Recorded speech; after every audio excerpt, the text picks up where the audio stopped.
Namasté mes soleils, bienvenue dans votre nouvelle dosette spirituelle. Aujourd'hui, j'ai envie de vous parler d'oracle parce que ce n'est pas uniquement fait pour la divination. Je vous laisse le temps du générique, on se retrouve tout de suite après.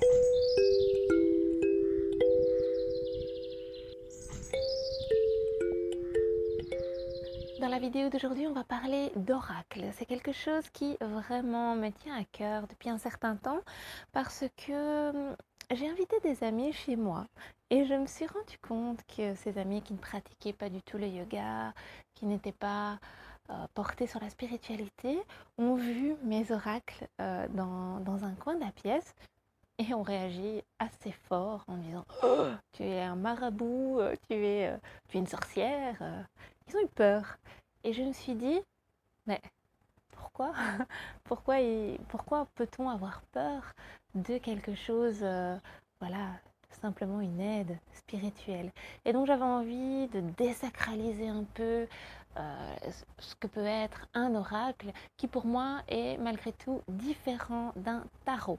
Alors un tarot, c'est un oracle, mais qui est beaucoup plus codifié, peut-être un peu plus ancien aussi que les oracles dont j'aurais envie de vous parler aujourd'hui. J'utilise aussi le tarot, mais je trouve qu'au niveau de la simplicité, au niveau de la spiritualité, les oracles ont énormément à nous apporter.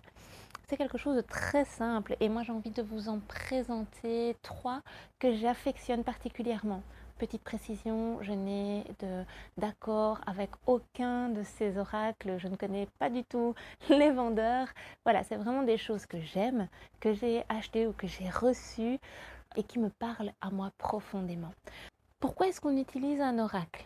Eh bien, dans ma pratique du yoga, j'ai commencé à pratiquer l'utilisation des oracles à travers ma pratique du yoga pour un petit peu comme un support pour la méditation.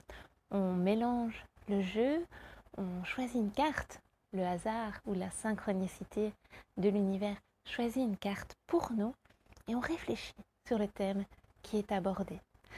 Je l'ai d'abord beaucoup fait pour moi, je l'ai aussi fait pour mes élèves en cours et j'ai remarqué que vraiment ça apporte un plus. Et maintenant je l'utilise aussi au quotidien. Tous les matins j'aime bien me tirer une couleur de mon petit oracle des couleurs ou de temps en temps à la pleine lune j'aime bien me faire un tirage. Voilà, c'est un petit rituel qui peut faire partie de mes rituels de pleine lune ou de nouvelle lune pour avoir une idée de comment va être ma prochaine quinzaine. Et vraiment, ça peut avoir des répercussions parce que ça travaille notre façon de penser avant tout. Ça nous donne peut-être une nouvelle lumière sur notre façon de penser. Le premier oracle que j'avais envie de vous présenter, c'est l'oracle cosmique. Je ne sais pas si vous le voyez bien. Voilà, de Nari Anastasia. Je vous mettrai si vous voulez les références dans la description. Et simplement, ce sont des cartes comme ceci qui sont vraiment magnifiques. Voilà, elles nous permettent véritablement de réfléchir et elles sont fournies avec un petit carnet explicatif. Donc, une fois qu'on a pioché notre carte, on peut aller lire. D'abord s'inspirer de la carte en elle-même et ensuite aller lire l'explication. Et elle est associée à chaque fois à un mantra, à une petite prière que l'on peut faire si on adhère à ce qui est écrit. Voilà. Ou simplement, le dessin en lui-même peut nous faire réfléchir. Regardez celui-ci sur le lâcher-prise. Vraiment merveilleux. Voilà. Ça, c'est un oracle que j'utilise beaucoup à la pleine lune et à la nouvelle lune. Je choisis une carte et souvent je le dépose alors sur mon autel. J'ai un petit coin, je vous en parlerai dans une autre vidéo. Je le dépose sur mon autel et il reste là pendant une quinzaine de jours, parfois même le mois entier. Et ça me permet de repasser à côté et de voir et dire oui, c'est vrai, aujourd'hui j'ai envie de travailler là-dessus, c'est vrai. Et c'est pour ça que ce petit coin se trouve dans un endroit qui est bien visible en plein milieu de ma salle à manger.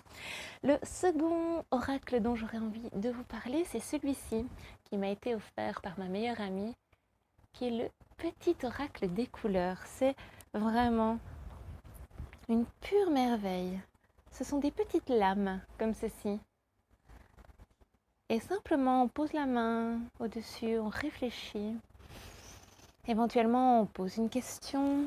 Ça va venir parler à notre intuition plus qu'à autre chose. Et on choisit une carte.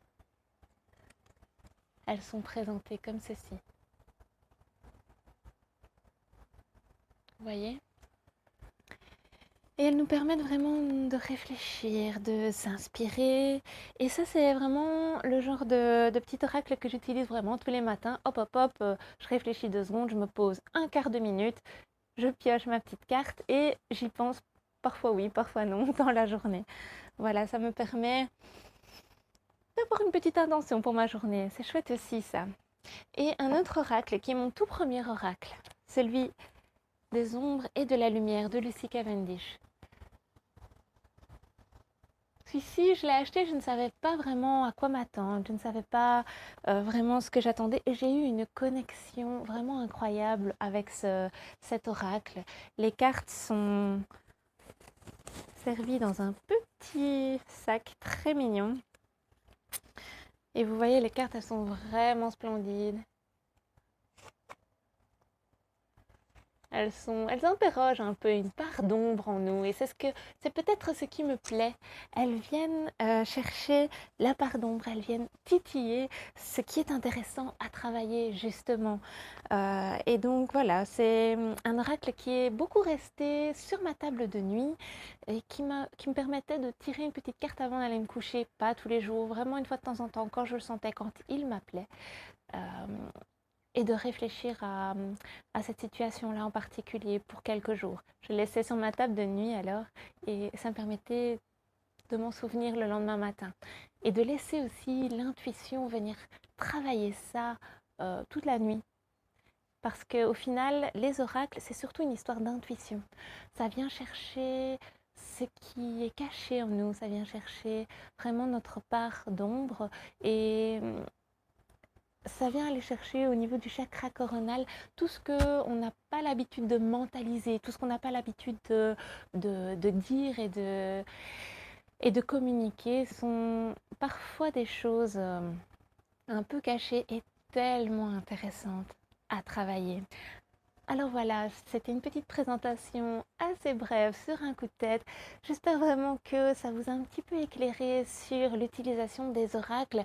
Est-ce que vous aviez envie d'utiliser un oracle et est-ce que à présent vous êtes décidé ou alors est-ce que vous avez déjà un, deux ou plein d'oracles et lesquels? Parce que du coup ça m'intéresse. Voilà, n'hésitez pas à me dire tout ça en commentaire. Et on se retrouve mercredi prochain pour une nouvelle dosette spirituelle et dimanche sur le tapis.